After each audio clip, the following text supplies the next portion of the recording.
So, you live in Northford and you want to make life with your dog even better? You're in the right place.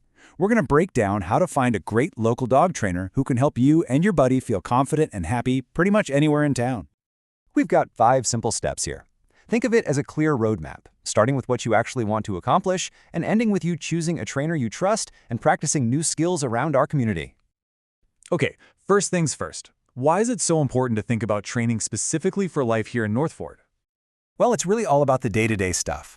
Good training isn't about teaching circus tricks. It's about having a dog who can walk nicely past your neighbors, who can stay calm while you're out and about, and who can handle the fun and sometimes distracting environment at our local parks.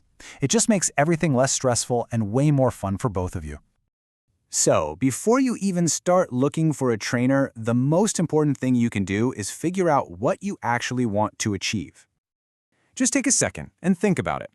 What are the 1 or 2 things that if they got better would make the biggest difference in your life? Getting really clear on that right now will make your search so much more effective. And if you're not totally sure where to begin, these are some of the most common issues people face. Maybe it's that constant tug-of-war when you're out for a walk, or the super enthusiastic greetings when guests come over, or maybe your dog gets a little anxious around other dogs. Just being able to name the problem is a huge first step. And once you know your goals, you can start to think about the format that makes the most sense. Private lessons are great for that focused one-on-one attention. Group classes are awesome for practicing around other dogs and people. In-home coaching that's right to the problems where they happen. And then there's board and train, which is a more immersive choice. The right one really just depends on your dog and your goals. All right, next up, let's talk about how the training is actually done. This part is really important because not all training methods are the same. Here's the bottom line. You want a trainer who uses reward-based positive reinforcement. This whole approach is about building trust and teaching your dog what you want them to do instead of just punishing them for what you don't. It creates change that actually lasts. You'll want to stay away from any trainer who relies on fear, intimidation, or pain. Humane methods just work better, and they're so much better for your relationship with your dog. Now, a word on professionalism. Dog training is an unregulated field, which means literally anyone can print up some business cards and call themselves a trainer. That's why certifications are a big deal. They're a good sign that a trainer has actually invested in their education and is committed to professional, humane standards. For instance, if you see CPDT-KA after someone's name, that means they've passed a pretty tough exam on how dogs learn, animal behavior, and all the different training techniques. It's a really solid credential to see.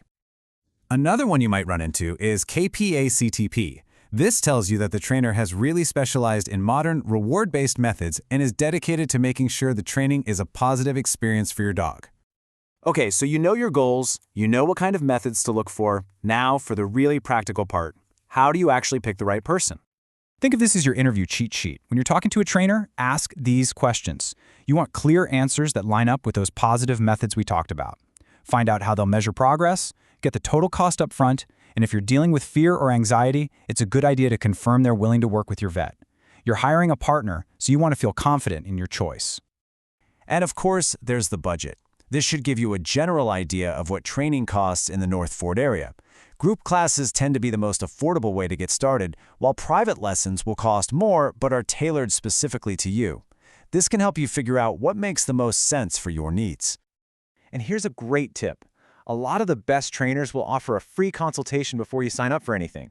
This is a perfect chance to meet them, see if your personalities mesh well, and talk about your dog, all without any pressure. You should definitely take advantage of that. So, once you've started working with the trainer, the real magic happens when you start taking those new skills out into the real world.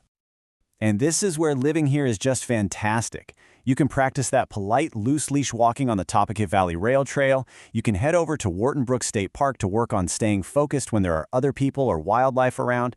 And when you're ready to practice recall, Positive Park over in Brantford is a great, safe, fenced-in spot to do it. Because in the end, it's not any one thing. It's that combination of planning ahead, using kind and effective methods, and then just putting in the time to practice. That's what really works. You know, training is about so much more than just stopping your dog from pulling or jumping. It's about being able to share more of your life with them. It means you can relax when friends come to visit, and you can get out and explore everything our corner of Connecticut has to offer, together. Good luck with your search. Finding that right person is going to make all the difference.